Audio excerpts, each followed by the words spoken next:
Hello everyone, welcome to our YouTube channel know homoeopathy and yes Samriddhi Sharma is here to guide you. और आज की video में आपको indisposition and the second best remedy that is by Stuart Close philosophy से discuss करूँगी। तो सबसे पहले आपको जो मतलब है इंडिस्पोजिशन का और सेकंड बेस्ट रेमेडी का वो मतलब पता होना चाहिए, क्योंकि मैं आपको पहले भी कहती हूँ कि अगर आपको चैप्टर के नाम का मतलब पता होगा ना तो आपको चैप्टर में क्या लिखा है वो अपने आप पता चल जाएगा। और चैप्टर पढ़ोगे तो अपने आप आपके दिमाग में सीक्वेंस बनता जाएगा, जो सीक्वेंस आपके एग्जामिनेशन पॉइंट ऑफ व्यू से बहुत ज़्यादा ज़रूरी है। वो सीक्वेंस आपको आना चाहिए कि आपको कॉपी में किस तरीके से किस टॉपिक को लिखना है।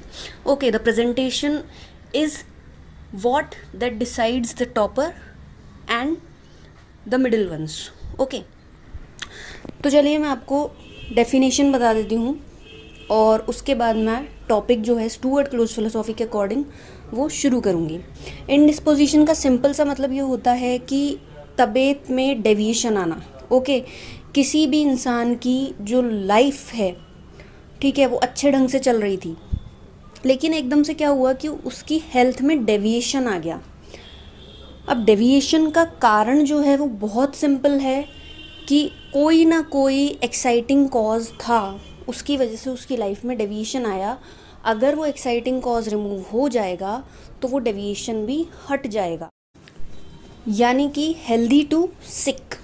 ओके, कि कोई एक्साइटिंग कॉज था, उसने किसी इंसान को हेल्थ के स्टेटस से सिक स्टेटस में डाल दिया। ठीक है, अब आप क्या करोगे, उस एक्साइटिंग कॉज को हटा दोगे तो वो अपने आप जो है वो वापस से रिवर्ट बैक हो जाएगा to the healthy state. Okay, this is the indisposition that is simple. Okay, the second best remedy is the placebo itself.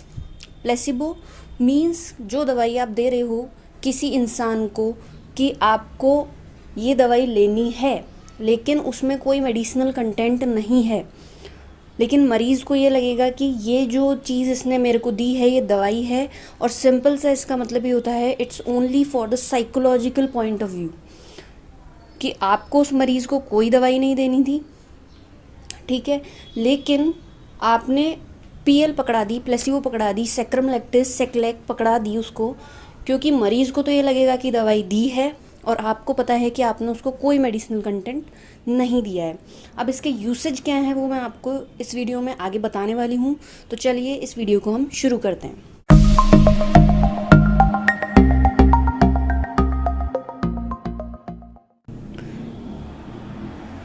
आप यहाँ पर देख सकते हैं, साफ शब्दों में मैंने लिखा हुआ है, not every case which presents itself to the physician requires medicine.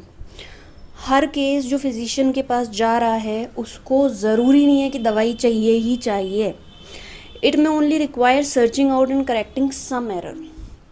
हो सकता है कुछ एरर हो जिसकी वजह से वो जो कंप्लेंट है वो आई हो, तो अगर उस एरर को ठीक कर दिया जाएगा तो इंसान अपने आप ठीक हो जाएगा। तो ज़रूरी नहीं है आपके पास जो हर मरीज़ आए उसको आप दवाई ही दे रहे हो। Try to find out the cause behind that. अगर आपको कॉज पता चल गया, डेफिनेटली अगर आपने उसको रिमूव कर दिया तो वो इंसान भी ठीक हो जाएगा। ओके,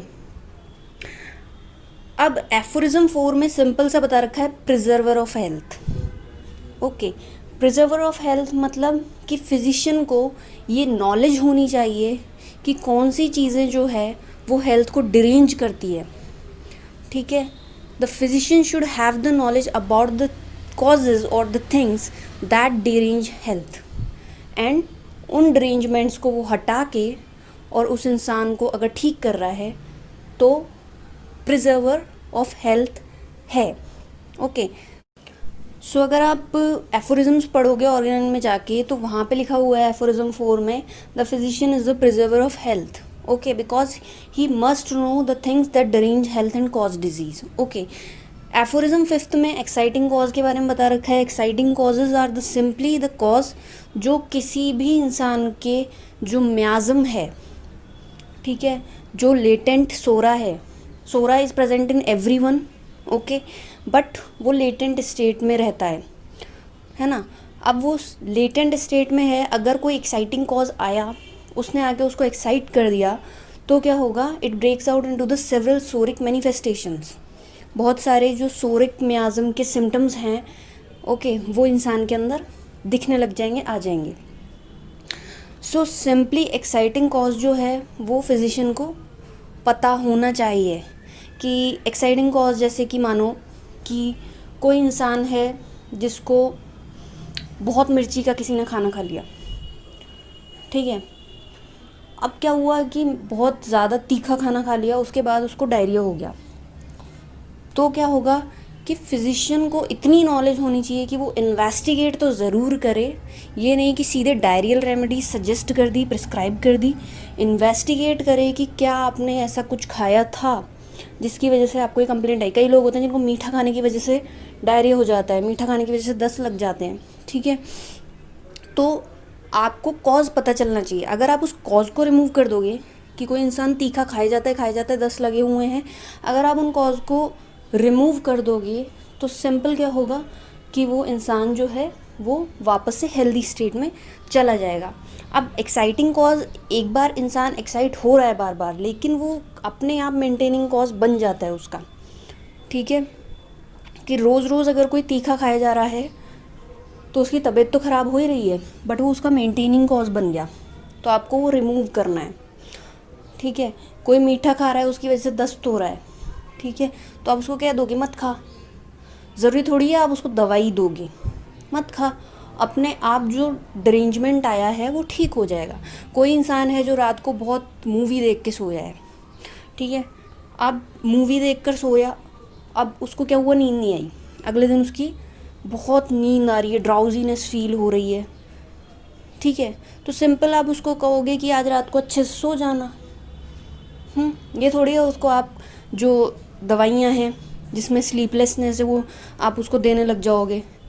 सबसे पहले देखते ही लिखने लग जाते हैं passiflora, cocculus for the night watching, but ऐसा नहीं, आपको कॉज पता होना चाहिए, ओके। और कॉज रिमूव कर दिया, जो इनडिस्पोजिशन है, अल्ट्रेशन ऑफ हेल्थ हुई है, वो अपने आप ठीक हो जाएगी, ओके। तो आपको सिंपल से क्या क्या इन्वेस्टिगेट करने हैं, अगर आप केस ले रहे हो तो क्या क्या इन्वेस्टिगेट आपको करना है।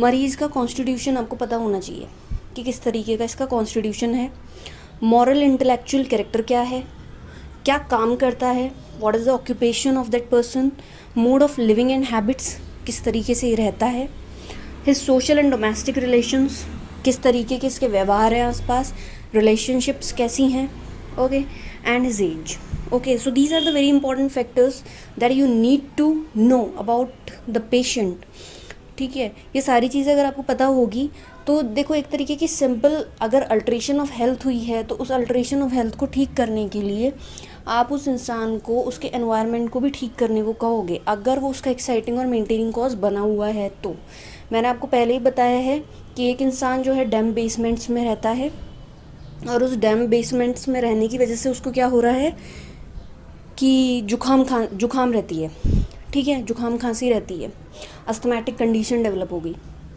अब आपने उसको बहुत अच्छी अच्छी दवाइयाँ दे दी जिसमें डैम्पनेस है, कॉजेशन डैम्पनेस है, ठीक है, लेकिन वो इंसान अगर डैम्पनेस में ही रह जाएगा तो क्या आप उसको ठीक कर पाओगे?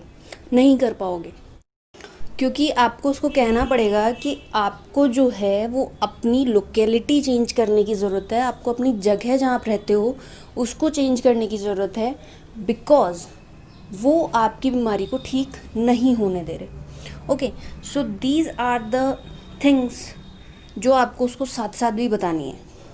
एफोरिज्म 7 में बता रखा है, as a matter of course every sensible physician will remove such cause at first, after which the indisposition which generally ceases spontaneously.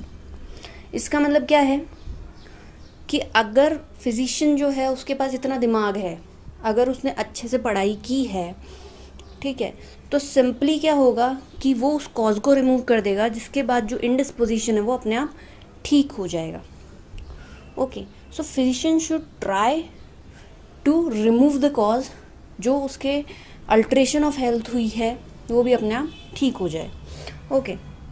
So these are the simple thing कि इंडिस्पोजिशन क्या है, slight alteration of health cause by the trivial, cause by the exciting factors, और जिसमें कुछ symptoms आपको दिखते हैं। Now there is second best remedy. Second best remedy is the saccharum lactis, saclac, और it's a plain sugar of milk. Second best remedy क्या है? Simply placebo है, जिसका मतलब है टू प्लीज़। ठीक है, अब इसकी इंपॉर्टेंस क्या है? It is only having the psychological value. कोई मेडिसिनल कंटेंट नहीं है, बट साइकोलॉजिकल वैल्यू के लिए। बहुत से मरीज़ ऐसे होते हैं जिनको दवाई लेने की आदत होती है, पहली बात तो। ठीक है, बहुत से मरीज़ ऐसे होते हैं जिनको ड्रग एडिक्ट होते हैं जो, और दवाइयाँ खाते रहते हैं। और कुछ मरीज़ ऐसे होते हैं जो चला के आपके पास आएंगे कि दवाई दे दो, जबकि आपको उसको उस समय कुछ नहीं देना, लेकिन दवाई दो। बिना दवाई लिए वो उठ के नहीं जाएंगे जब तक आप उनको दवाई नहीं दोगे। ठीक है, तो उस टाइम पर आपको सिंपली जो प्लेसिबो है वो देनी होती है, क्योंकि आपको पता है इसमें कोई मेडिसिनल कंटेंट नहीं है, लेकिन वो पेशेंट को नहीं पता कि इसमें मेडिसिनल कंटेंट है या नहीं। ओके, वो तो आराम से दवाई समझ के उसको ले गया। ओके, तो एक तो ये साइकोलॉजिकल वैल्यू है। दूसरा इसकी इम्पॉर्टेंस ये है कि आप देखो 91 एफोरिज्म जो है उसमें प्लेसिबो के बारे में बता रखा है। ठीक है, अब प्लेसिबो के बारे में ये बता रखा है कि अगर कोई इंसान क्रॉनिक डिजीज से सफ़र कर रहा है और उसको कोई क्रॉनिक बीमारी हो रखी है, तो आप उससे सिम्टम पूछोगे तो उसको याद नहीं आएंगे कि मेरे पहले क्या सिम्टम्स थे, क्योंकि वो उस बीमारी से इतने लंबे समय से सफ़र कर रहा है तो उसको मतलब ही नहीं है, वो तो उसके लिए एसेसरी सिम्टम्स बन चुके हैं। ठीक है, वो उसका लाइफ का पार्ट बन चुके हैं, तो वो आपको नहीं बताएगा। ठीक है, तो आपको सिंपली उस टाइम पे क्या करना है, उसको प्लेसिबो देनी है। उसको तो ये लगेगा कि दवाई दी है, लेकिन आप उसको टाइम दे रहे हो कि वो सिम्टम्स जो हैं उसके बॉडी के अंदर आएँ।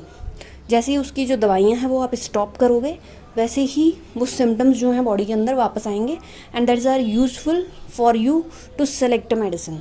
ओके, नाउ इसका जो सेकेंड इम्पॉर्टेंस है वो ये है, the case is difficult and you are not able to decide off hand what remedy is indicated. आपके पास कोई केस आया, बहुत डिफ़िकल्ट है, आपके पास 5 दवाइयाँ दिमाग में आ रही है और आपको देनी है कि ये, लेकिन आपको मोस्ट से मिनिमम देनी है, तो आप क्या करो, उसको उस टाइम पे पीएल दे दो कि जब वो सेकेंड राउंड में आया आपके पास 3 दिन में या 7 दिन में, जब आप उसको बुला रहे हो वापस, जब वो वापस आए तो आप अच्छे से पढ़ लो और आप क्लियर हो जाओ, माइंड में आपके क्लियर हो जाए कि हाँ मुझे तो यही दवाई देनी है। सो सिंपली आपको खुद को टाइम चाहिए मरीज़ से, तो आप उसको उस समय पीएल दे दो। Okay, give your remedy at once if you are sure of it but not otherwise. If you are not sure, give saclac. आप क्या करो कि तभी दवाई दो जब आप श्योर हो। अगर आप श्योर नहीं हो तो सेक्लेक दे दो। ये स्टुअर्ट क्लोज की लाइन्स हैं। Okay, so second best remedy is use as supplement to the indicated remedy. एक ये भी यूसेज है कि जो सेकेंड बेस्ट रेमेडी है वो सप्लीमेंट की जैसे यूज़ करते हैं हम। क्या होता है, कभी कभी हम 3 दिन की डोज देते हैं दवाई की, 3 दिन की या सिंगल डोज देते हैं, तो उसके साथ हम पीएल भी देते हैं। ठीक है, मरीज़ को हम कहते हैं ये तो आज रात को लेके सो जाना, या फिर आज आपके जीप पे डाल दी है, कल से आप जो है ये लेना कंटिन्यू कर देना। या फिर 3 दिन की अगर दवाई देते हैं तो उसके साथ पीएल देते हैं कि 3 दिन तो ये लेना, उसके बाद ये स्टार्ट कर देना।